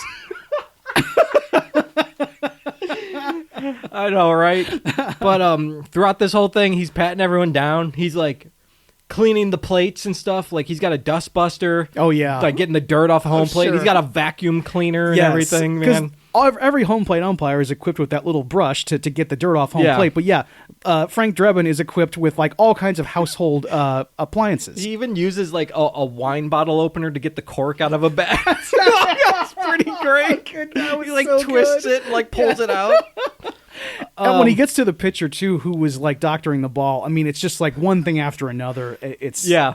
He takes his hat off, and there's a full tub of Vaseline under the pitcher's hat. Exactly. And like Gaylord Perry used to like actually put like Vaseline and KY on the baseball. Mm-hmm. And I mean, like, I don't know how he made it as long as he did, but he has a long Hall of Fame career. But he was always cheating. Well, how did he get in if he was cheating? Did they not find out till later? Well. The weird thing about like cheating in baseball is that kind of stuff is considered almost, even though it's illegal, it's thought of as like part of the game. So like baseball writers who elect players to the Hall of Fame don't think it's like a massive infraction to cheat at that level. There's different kinds of cheating that's not allowed. Right. Like steroid use. Is Pete Rose in the Hall of Fame? Well, they're not allowed to vote Pete Rose in the Hall of Fame because of his like he literally was like banned from baseball full on by the commissioner. All right. At the time, Bart Giamatti, Paul Giamatti's dad. Really? Yeah. Amazing. I know, right? Also, ESPN when Leslie Nielsen died, when I was researching, I read this, and it's really cool. ESPN put out like an obituary for Enrico Palazzo, which is the opera singer he like bonked on the head and stole his clothes. Right. They wrote, a true Renaissance man, Enrico Palazzo umpired the game after performing the national anthem. Palazzo was the first and only umpire to eject another umpire from a major league game. He also is believed to be the first and only umpire to use an upright vacuum cleaner to tidy up home plate. Someone at ESPN was like, let's do this right for Leslie, man. Man, yeah. I mean, Really cool. that is the obituary that like Leslie Nielsen, has. He would love that, yes, right? Of course, like that's just the perfect thing to say. Wow. And, the whole baseball thing was always one of my favorite things. Right. Like when I was a kid, like I just loved all the shenanigans happening at the game and stuff. I know. And I remember my brother and I always talking about Enrico Palazzo. You know, we loved him. Right. Like just like the crowd, like later Mark Holton's in the crowd and he shouts, "It's Enrico Palazzo." I and like the know. whole crowd starts chanting, "Enrico Palazzo." Like all these LA baseball fans are obsessed with this opera singer. I know. Can you imagine like a crowd like that wanting to hear this famous tenor? Yeah. Wow. Man. So Enrico Palazzo. I love him. So I guess the assassination is supposed to happen at the 7th inning stretch, right? Yeah. And they were almost there. There's one more out. And they like set it up, right? They're like, Ed comes up, is like, "Have you found him yet?" "No, I haven't." "Well, it's the 7th inning coming. We got one out. Let's get him." You know? Right. So what Frank does is kind of makes bad calls so that the inning can play out as long as possible. Right. He starts calling balls on very obvious strikes. And then even when there's a base hit, he starts throwing other balls into play and stuff like that. The best one is like there's a guy running for home, and so the catcher's about to catch this fly ball and then get the out. So he throws like 6 other balls in the air, so the guy can't catch them. Mm-hmm. So the catcher just grabs like a handful of baseballs and runs to block the guy sliding into home, and he blocks him about a meter away from the plate. Right. And Drebin goes, "Safe!" It's so funny because the catcher isn't even on the plate. He's in front of it so far, he's not even touching it. Right. That's how far away this runner is. Like, umpires make bad calls all the time, but when it's this obvious, like, the first thing you think of, oh my God, he's on the take, you know? And, like, this is just so egregious because, like everyone in the stadium knew what the call should have been. And he's safe. Yeah, and then he gets in an argument with the other umpire. Yes. Is that the guy you're talking It's about? Country Joe. Okay, Yep. yeah. Uh-huh. So they start, like, arguing, and he throws him out of the game. Yep. And then the guy on the scoreboard actually, like, changes it to the 7th inning. He's like, "Fuck this." You know? He was out. Right. So it's the 7th inning stretch. It's too late. Yes. Ludwig, I think, does the trigger, right? Yeah. And it triggers Reggie Jackson. Yes, because Ludwig and the Queen and Jane, they're all in the box, like right above the home dugout. Yes. And he just like starts walking robotically from right field to the box where the Queen is sitting and said, "Must assassinate the Queen." Yeah. "I must kill the Queen." Yes. And he pulls a gun from beneath second base Yes. and like walks over there. He gets real close to the Queen, and Drebin is trying to get to him, but he can't in time. So what he does is he fires his cufflink at him to like incapacitate him, right? But what happens is he misfires, and it hits this large lady on the balcony, right? That's quite a misfire. Yeah. And she stumbles and falls over the edge and lands on him, and the plan has been thwarted. Yes. I mean, like he's aiming for Reggie Jackson, who's about 6 feet away. Yeah. And he not only doesn't hit him, the cufflink dart goes into the upper deck and hits a fat lady. So maybe I'm misremembering. Did he intentionally fire at the lady? No. Or did he literally miss? He missed. Okay. All right. Yeah. All right. I mean, it just like it's the worst shot anyone's ever taken. Yeah. But it worked, Yeah, you know, because right. it's Frank Drebin. Yes. And so, like, everyone is happy, like, hey, he just saved the queen. It's Enrico Palazzo. Right. And then Ludwig, at this point, takes Jane hostage. Yeah. He pulls an Uzi out of his jacket. Dude, I mean, he's holding an Uzi, like, to her head. And he grabs her, and they're going up the stairs. And it, like, cuts back to Frank, and then it cuts back to them going up the stairs again. And he's got a Priscilla Presley puppet, and he's, like winging it left and right, like, going up the stairs through this crowd. That's so good, man. And so he goes after them, and they get to the top of the stairs, and he's gonna, like, kill her, right? Like, the game's not over yet, Yeah. you know, Drebin. And Drebin's like, well, two can play at that, and he grabs a random lady and takes her hostage. I know. Like, it's like, what are you doing, Frank? I mean, the whole point, Frank, is that, like, Jane means something to you, and this lady does not to, Ludwig. Yeah. So Priscilla Presley bites him on the arm and escapes. And then he shoots him with another cufflink here, I guess. Yes. He's got a lot of cufflinks. He's got a lot of those darts, right? So he hits him in the neck, and then the one lady's like, you killed him. No, I didn't. He's fine. He'll just wake up in a minute. Right. But then, of course, he stumbles and falls over the side of the railing and lands in the street. I would But then Frank and Ed look over the side, and a bus also runs over his body, Yes. followed by a steamroller, and then a marching band playing Louie Louie. Even though we see USC, it was actually the Rice marching band who played Louie Louie. Okay. So they dubbed in Rice when we see USC. I don't know why. Ed gets all emotional here because he says his father went the same way.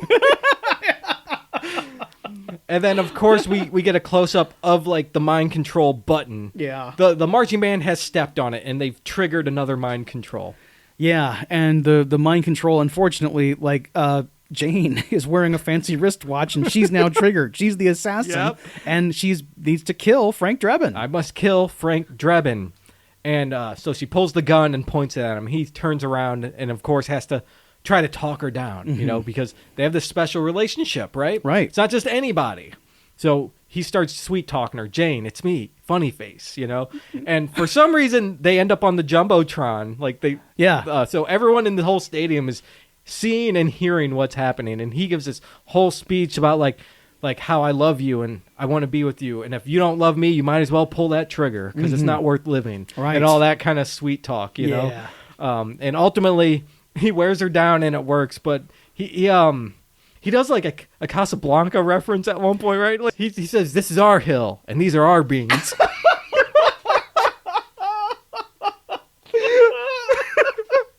And he pulls out an engagement ring and, like, says, I love you, you know, and she drops the gun and is like, oh, Frank, I love you. And they kiss and stuff. And the whole crowd is, like, in tears. Yes. And they all start hugging each other. Like all the players were in a pileup in the middle of the bench field clearing because of the brawl, chaos. yes, Yeah. yes. So then they all start hugging. Right. And, like, the crowd, there's all these people that are enemies are hugging and stuff. So When Reggie Jackson was approaching the Queen, the brawl happened, and he ended up kind of mixed up in it. And then he emerges out from underneath the brawl. Yeah, I think because Frank tackles him on the field. Yes. And then everyone's like, hey, they're attacking Reggie. And then both teams clear the bench and Right. pile up high out there. Yes. And then, he just comes out like some little kid escaping a fort or I know, something. right?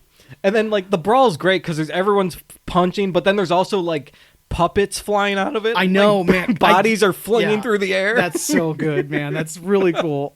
Lots of great puppets just in this movie. Yeah, a lot of man. good dummy work. A lot of obvious, really good use of it. So yeah, they're all happy. That's the end. They've saved the day. The mayor is there and says, like, hey, you're back on the force. Now you're a captain. And I love that moment in these movies where, like, not only are you back on, but you're promoted. Like, it's funny that, like, no one knows how promotions actually work. yeah, Lethal Weapon did not. That's for yeah, sure. no, that's true. Right. But also Nordberg is here. They wheel him. He's in a wheelchair and he's alive and kicking. He's ready to get back to work in a few weeks. And so, of course, Frank slaps him on the back because it's good to see him. And it pushes the wheelchair down the stairs at the stadium. And, of course, you get a shot of Frank and Jane standing there in the foreground, like, saying how much they love each other and stuff. And then between them, you see the stairs going down, and Nordberg is just going like down the stairs, and hits the bar and does like a triple somersault in the air. Another puppet. Yes. It launches him like pretty powerfully out of this wheelchair. Like he to goes his death. Skyborn. Right. Cross arms, walk off the screen. Right. Yep. Yeah. Credits. Yeah, man. Man. It's like one last ridiculous gag. Yes. Yep. And the credits are full of gags I too. love the credits. Like they come up and it immediately says people who acted in the movie. Yeah. Instead of cast. Right. You know? People who acted in the movie. And like some of the actors are credited with like the one line they had. Yeah, that's amazing, isn't Yeah. it? I wish every movie did that. It's pretty helpful. Dookie would be named Dookie still, wouldn't he? I mean, yes. Yes. It would just be Dookie in quotes. Yes. Everybody, go watch that movie.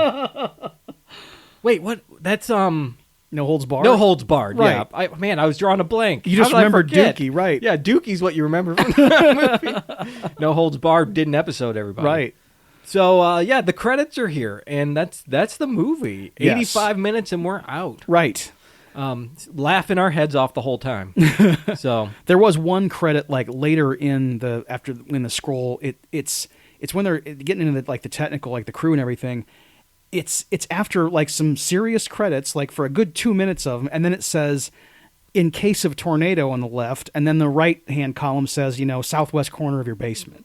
Like that's one of the I didn't credits. catch that one. Yes, and that's where I found out about the Rice marching band too. okay. Yeah. Nice. Uh-huh. I didn't watch the whole credits. I actually fast forwarded halfway through. Okay. I was like, is there a stinger I don't know about? Yeah. I wanted to check that. Okay. So I should have watched the whole thing because Yeah. once I saw all the gags up front, I should have known Oh yeah, I was going to miss one. The tornado gag wasn't super funny or anything, but it was just one of those things where it's like they put it in here for the person who sat there the whole time. Oh my God. Yeah. Yeah. So, Dave, anything else? Well, so a couple months before SummerSlam 1994, the WWF ran an Yes. angle where The Undertaker disappeared after a beatdown from a gang of heels. And at some point, Ted DiBiase claimed he'd found him, and he was now wrestling in his heel stable. So they bring this guy out in the Undertaker costume, and he's convincing at first because he's got all the same movements, and he looks just like him, but when you look closer, you can see it's not the real guy. Mm-hmm. And after about a month goes by of Ted DiBiase bringing out this guy who'd come to be known as the Underfaker, they'd run these funny vignettes where Leslie Nielsen, as Lieutenant Frank Drebin, was on the case to find the real Undertaker. And in these sketches... The Undertaker would appear in like shadow or like just off camera. At one point, he like comes into Drebin's office and he's delivering a pizza, but like Frank is like rummaging through his desk and doesn't notice it's the Undertaker. Because he's the bumbling detective, so he always just misses him. But like when SummerSlam finally arrives, George Kennedy shows up as Ed Hawken to assist in the investigation, and the Undertaker eventually shows up to face the Underfaker, and then. Drebin and Hawken have, quote, solved the case. And one cool thing about this is that according to people covering the event, the original plan didn't involve George Kennedy. George was real-life friends with Leslie Nielsen, and unfortunately, George was having some financial problems at the time. So Leslie went to WWF management and asked, if they could hire his friend. And Leslie essentially said to them, you can pay him out of the money you were going to pay me. So, like, That's Leslie awesome. Nielsen is a great actor and a great friend. That's amazing. Yeah, I didn't even know about this. Yes. That's crazy. It must have been around the time like the third movie came out, like Yes. 94 or something. 94, you said? yes. So yeah, Uh-huh. that had to be it. Right after 33 and a third, right. 33 and a third. I haven't watched the sequels in a very long time. Yeah, I think I've only those- seen them each once. I I remember them being funny. Yeah, they were. I mean, because there's a sequence in I think 2.5 where they go into like the porno store. I don't that's remember. Really good. Yeah. I remember the third one does the Untouchables like carriage down the stairs thing. Yes. Yeah. It does. I had seen that. I saw 33 and a third before I'd seen Untouchables. Oh, That's wow. another Okay. instance, Dave, of where Yeah. I did not know where something came from. Right. You see this like genius parody and you don't even know the source. Exactly, right. man. Yeah. And that's good parody. Then. Yes. Yeah, so anything else? No, that's okay. it for me, yeah. Awesome. Would you recommend the movie? Yes, everybody, The Naked Gun. It's a classic. Check it out. You got to watch it. Yep. It's my favorite comedy of all time, and it should be yours too. Yeah. All right, so that wraps things up. If you like what you heard, please subscribe to the show anywhere you get your podcasts. Rate it, review it, and most of all, share it. It gets more dudes listening to the dudes, and you can go to dudesonmovies.com and find anything you need right there. Yep, and we are on Facebook, Blue Sky, TikTok, and Instagram. Look for Dudes on Movies, and our email address is dudesonmovies@gmail.com. That's right, Dave, and we have a question of the week. What is the question of the week? What comedies are as funny now as when you first saw them? That's a good one. You can probably think of our answer right here. I mean, You yes, know, here's of course. one right here. Right. So, all right, stay tuned next week when we discuss 1985's The Breakfast Club, directed by John Hughes and starring Molly Ringwald and Judd Nelson. So until next week, I'm your dude Scott. I'm your dude Dave. And we'll see you next time.